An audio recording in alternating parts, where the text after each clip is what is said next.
Aí você falou sobre a ira, palavrões, gritaria, né? Cóleras, Violência amarguras. verbal e tal. Aí a gente vem com essa história a questão da comunicação no Evangelho.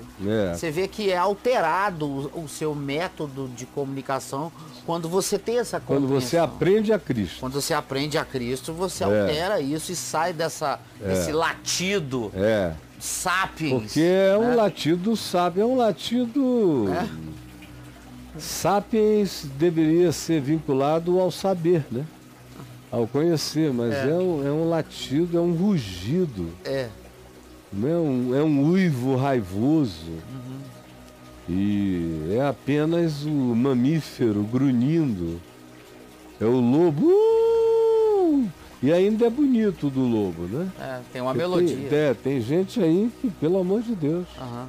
Aí, assim, essa questão da relação da comunicação com o Evangelho. O Evangelho, ele trata muito a questão da comunicação entre os seres humanos. O Evangelho tem sua ênfase extraordinária na palavra que se encarna. É o verbo que se fez carne. É igual a MC ao quadrado do Evangelho. O verbo se fez carne e habitou entre nós. Então, o princípio fundamental do Evangelho é esse. É a palavra se tornar carne, vida, comportamento. Prática. Isso aí é o Evangelho. E se diz que o próprio universo foi criado pela palavra. Foi criado pela evocação da razão de Deus, dando significado ao que poderia vir a existir e veio a existir pela palavra do seu poder. Então toda a prática do Evangelho tem a ver com a palavra que caminha na direção de se encarnar, de se deixar praticar. Por isso, no livro de Provérbios se diz que a palavra boa, a palavra otimista, a palavra da fé, a palavra da esperança, a palavra da sabedoria, a palavra da correção, é medicina para o corpo. Cura. A boa palavra ouvida e processada e praticada cura. Cura a mente, cura os sentimentos, cura as emoções. Ela é terapêutica, a boa palavra cura. Como também se diz que a má palavra, a palavra rancorosa, dura, torpe, tóxica, tem o poder de matar, de ferir, de destruir. Começa fazendo mal àquele que a pronuncia. E tem o poder destrutivo sobre dezenas, centenas, até milhares e milhões de outros. Depende do alcance dessa difusão. Quando você tem uma grande autoridade, mundial, nacional, regional, que só abre a boca para falar idiotice, aquilo ali é uma aula de mau comportamento todo dia. E como diz o Salmo 73, o povo bebe isto a goles, bebe aos sorvos, vai bebendo isso sem sentir. Então, a comunicação do evangélico, o evangelho chega, ele altera todos os níveis da nossa comunicação. Ele altera a comunicação verbal, ele altera a comunicação gestual e comportamental. O jeito de andar. Ele muda até o tom da tua voz, muda. O volume. Volume. Você falou de gritos? Ele muda os teus gestuais. No Evangelho, o escracho acaba. Eu vou falar amanhã sobre escracho. Escracho. Que é essa chocarrice. Que é o escracho. Esculhambação. Quando você aprende a Cristo, isso se torna incompatível com a tua nova natureza. Sim. Com o novo homem que te habita. Esse novo homem fala diferente, comunica diferente, pratica a ação, que é uma comunicação. Toda ação é uma comunicação. e ela passa a ser positiva, como Jesus ensinou. Não é preciso falar muito ou quase nada. O que grita mesmo é o exemplo. É o teu exemplo é que é o grande grito. Arrasta, né? Da tua fala humana na existência. É o teu modo de ser, de viver, de tratar, de responder, de não vencer o mal com o mal, mas vencer o mal com o bem. Crer que só a prática do bem anula o mal em nós. Olha aí, que lindo. Isso vai alterando tudo na gente. Então é claro que se alguém diz que conhece o Evangelho, mas a comunicação integral da sua existência não foi alterada, o Evangelho não fez nada nesse indivíduo, não produziu nenhuma boa nova, porque a pessoa que aprendeu a Cristo se torna uma boa nova ambulante.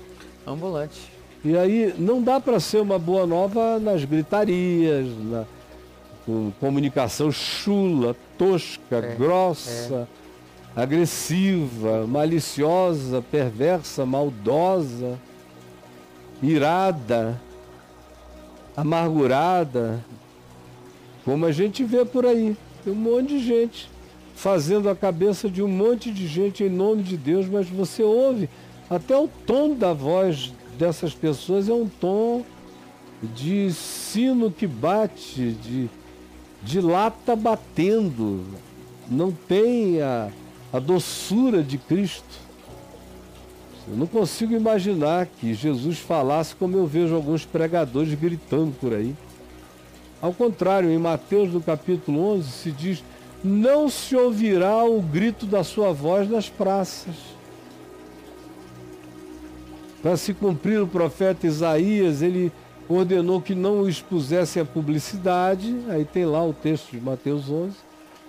E diz, para se cumprir a profecia que dizia: não se ouvirá o grito da sua voz nas praças. Ou seja, aonde há evangelho não pode haver um vizinho incomodado com a minha boa nova. Não é verdade? Os vizinhos não reclamam. Não. Onde há evangelho, não pode ter uma igreja que entre noite adentro. Que incomode. Que incomode, que o cara fique com ódio, pedindo a Deus que o culto acabe. Sim, Caio. Então, começa de coisas tão bobas e tolas e simples assim, se estende a tudo mais. Pessoas cuja voz não... Uma outra pessoa educada não consegue nem ouvir. De tão grotesca, de tão tosca que se torna. Mas e aí? Eu tenho um amigo que ele chamava a polícia para ele é vizinho de uma igreja. Uhum. Lá no condomínio Mansões Entre Lagos. Uhum. Vizinho de uma igreja evangélica. Uhum. Ele chamou polícia, ele chamava, né? Agora não tenho mais contato com ele e tal, porque ele acho que mudou. Ele chamava a polícia, ele ia lá bater na porta. Uma gritaria infernal. E aí a igreja fica gritando, orando, uma boate, amarrando ele em nome de Jesus. Senhor, era um amarra esse inimigo. É. Gente, isso aqui só está acontecendo porque o diabo está furioso. Exatamente, a gente está dando tudo certo pra gente. A gente está irritando ele. Não, irmãos, não é assim não. É isso aí. O evangelho muda toda a nossa comunicação. É isso aí. Se não mudar, o verbo não chegou em ti. Isso mesmo. Porque o verbo tem que chegar, tem que ser aprendido, e aí ele transforma e gera um novo homem. Que não se diz que grita a retidão e a justiça procedentes da verdade, mas se diz que ele anda em retidão e justiça procedentes da verdade. Amém. Tem a ver com andar, não com falar e gritar. Tem a ver com o comportamento, com o modo de ser, com o fruto do ser. Mas e aí? Eu baixei uns 5 decibéis de uns anos. Né? Com certeza. E a minha mulher, ela já volume... Já fala baixo? Baixo, eu também. Então, olha... Eu venho de uma cultura onde todo mundo baixo. Fala baixo. Uhum. Isso aí desde o tempo do meu avô, minha avó, paternos, minha mãe, minha avó materna. Todo mundo falava baixo. Falar alto era uma coisa inconcebível. As pessoas falavam baixo e cada uma sucedia a outra. Deixa o outro falar. Ninguém atropelava ninguém. Sim, sim. Esperava e dizia assim, com licença, eu queria dizer uma coisa a respeito. E não ficava formal. Tem gente que pensa que fica formal. Informalidade é sair atropelando os outros. No fim, ninguém sabe mais sobre o que se conversou. Porque ninguém conclui nenhum pensamento em lugar nenhum. Todo mundo é atropelado, para lá e para cá. Sim. Então, eu já vinha dessa cultura. Na minha casa, com meu pai e com minha mãe também. Eu nunca ouvi gritaria, nunca vi meu pai gritando. Nem minha mãe gritando, nem ninguém gritando. E se você erguesse a voz mais alta, pare com isso. Fale que aqui ninguém é surdo. E respeite o seu irmão, a sua irmã. Fale. Espere, agora terminou, pode falar. Meu papai e mamãe não abriam mão dessas sequências ordenadas. Uhum. Às vezes você via uma pessoa se alongando no falar e a outra se calada algum tempo. Você via que ela estava doida para falar, mas ela esperava até o fim. E raciocinava, às vezes ela até ponderava enquanto ouvia e diminuía o que ela ia falar, porque enquanto o outro expôs, ela viu que tinha um monte de coisas que na precipitação ela poderia dizer em contrário e que ouvindo a pessoa até o final ela não precisaria mais dizer. Poderia ter, reduzir tudo a uma coisa, a duas ou a nada até. Às vezes você ia falando o que você queria dizer. Não, eu ouvi ele até o fim, a explicação dele é bastante, me convenceu. Isso mesmo. Então melhor, né, cara? Pelo amor de Deus. Mas essa coisa gritada, isso altera a mente, o espírito, e corrompe as emoções, altera o espírito de reverência para com o direito e o lugar do outro, para com o pensamento do outro. Desorganiza, né, cara? Sem falar que cria um espírito vocal de violência. Você se habitua à violência vocal. Quer dizer, você pratica violência vocal porque se você gritar, o ouvido do outro dói. Se não for nada, a vibração da voz derruba muralhas, né?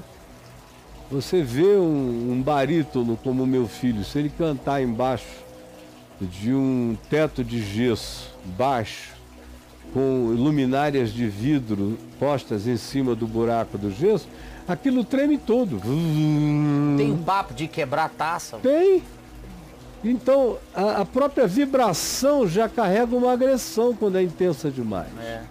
Agora, quando ainda é torpe, cheia de ódio, de amargura e de provocação e de baixaria, aí é uma guerra. É por isso que não é à toa que a Bíblia diz que da nossa boca sai uma espada.